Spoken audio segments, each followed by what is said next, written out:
Hey guys, so today you and I are going to talk about productivity.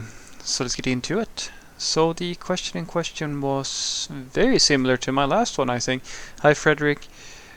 When you feel that an engineer is not productive enough, how do you let them know? Well, this is never fun or easy for anybody because basically what it comes down to is that uh, you have to make a way off here. If they're not productive enough, does that mean that going forward they're probably not going to be able to help you deliver on the goals that you have, whether that be for a company or for a team or something like that? It really is that is at the end of the day the question: do they measure up to what will be necessary in order to keep them around? Yes or no? And often, if they're not measuring up, you're really only left with one choice, and that is to let them go. It's uh, it's that endless problem, which is of course very difficult for some people to understand, and I think that it's difficult for everybody, I think, or some people more than others, but it's difficult for you to admit that you are not the thing that you need to be in order to meet whatever requirements that are necessary. I struggled myself a lot with that as well. It's always difficult to feel like you can't, like you can try your best and you really want to, but you're simply not meeting the expectations. And I personally have always been of the mind that it's a little bit, I don't want to be one of those people who, like, I mean, maybe you should be that sort of person because they seem to, in some cases, have an easier time managing with disappointment and failure and so forth. But I've never been the sort of person who can just dismiss other people and say that, hey, it's all your fault, I'm perfect. Because I'm so painfully aware of that I'm not. And so that's really what it comes down to. This person might be able to work somewhere else. Might be, as I've said many times before to you guys, that there are, like, just because I tell you that on average the sort of software developers that I see do really well are, they usually have either a bachelor's degree or, like, boot camp level experiences, etc., etc. Like, they have some education, they're not completely self-taught, and they have a certain amount of years or a certain amount of effort invested, like usually 1 to 5-ish range. Like, that doesn't necessarily mean that you can't be an outlier. It doesn't. In many cases, guys, just the other day I interviewed a guy who has been working for 12 years. He was a team lead in his current company. It was completely beyond me how he got to that point, because he was his software knowledge, like his skills within what he's supposed to be doing, was so weak that I mean, I didn't even have to say anything. Even my manager could figure out that, yeah, this is not the guy for us, because we need someone who really knows their stuff. So there's always a range to these sort of things, and I'm a living proof of that myself, guys. At my first job, I couldn't cut it. Plain and simple. I did not have the skills necessary to survive in that company. And then I moved to another company, and I did. And so this is sort of the complexity of saying who's senior, who's going to be productive, who's not going to be productive. The only thing I can give you is that it really comes down to what the expectations of that specific environment is. Even if you are, like, really, really good at something, it doesn't necessarily mean that you're the right person for the job. I've been in many situations where you literally have an individual who might be super smart, super great at something. A classic one, which is the thing that some, like, the people want to wave around, right, is that you have some technical genius who can't talk to other people. And we can dismiss that if we want. We can say that, well, yeah, but he's a technical genius, but he doesn't do well with other people, so what, he's still a technical genius. And I go, yeah, but the situation requires this individual to be more social, and they can't.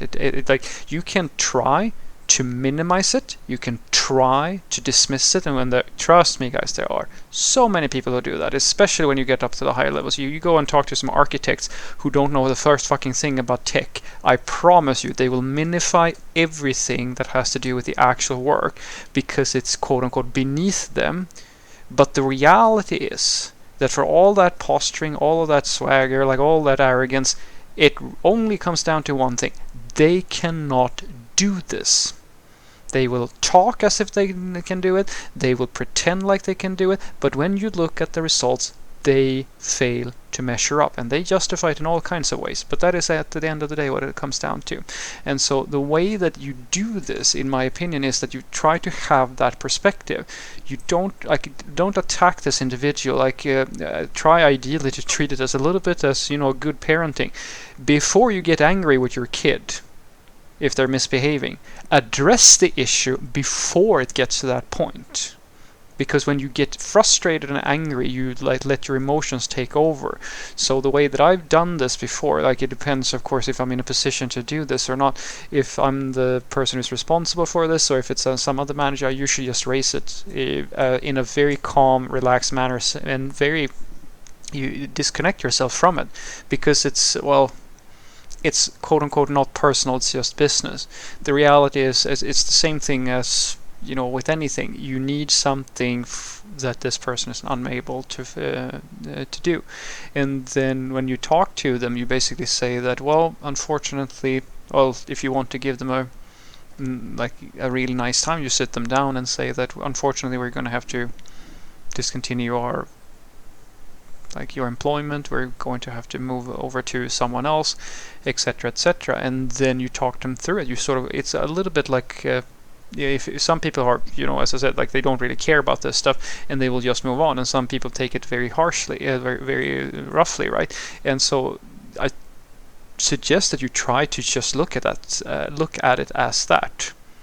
You basically give somebody the bad news, and then you try to be there for them, which within reason, and walk them through that process without giving false hope, expectations, etc., etc. Just do that.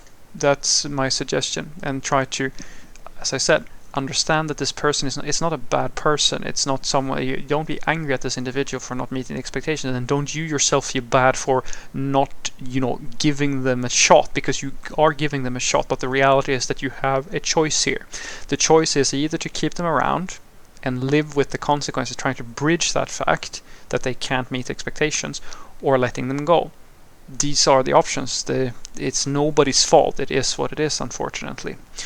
So what I want you to take away from this is that my suggestion is that if you deal with someone who's unproductive or doesn't really fulfill requirements, first and foremost, of course, if there is a way for you to resolve it, I very rarely find that when you get to a point where you see that someone is unproductive, that there's something much you can do about it, because fundamentally it is a question of, sure, you can have unreasonable expectations. Maybe nobody could do this job faster than this individual, but I assume now that you have tried other ways of resolving the issue. But when it gets to that point when you have to tell them, try to get to there before you start viewing them as someone who is an enemy, if that makes sense. Don't look at them as an enemy. Just look at them as somebody who isn't as a component, or as a person who is trying their best, who's trying to do something on your behalf. They're not fulfilling that expectations. It's like, going to a restaurant that doesn't really have a nice food or whatever. It's not nobody's fault. You just don't like this place, so you need to go somewhere else. Same deal here. Try to keep that detachment so you don't get emotional about this sort of stuff, and then act with empathy towards the person. Explain to them the situation and look at how they respond. If this is a big deal for them, try to make the journey to acceptance comfortable for them without giving false hope or anything like that. And if it's not okay, then that's it, right? And then make sure that you sort of remember that, guys, that just because, I mean, you can be in a company that has like very high expectations or have a really shitty work environment, or some situations where like they really need someone who works in a certain way or like can fill a certain role, and that doesn't necessarily mean that that's the exact same situation in the next company. I've been in those sorts of situations many times, guys, where like some companies, you don't have to work at Google for people to require you to be basically a genius to work there, because this is you're gonna learn this. In some companies, the situation is literally so bad in terms of structure and like how they've built up the IT departments, that the only person who can manage it is an extraordinary individual. And in another company, they might have completely different requirements. Try to think about it that way. Have a great day.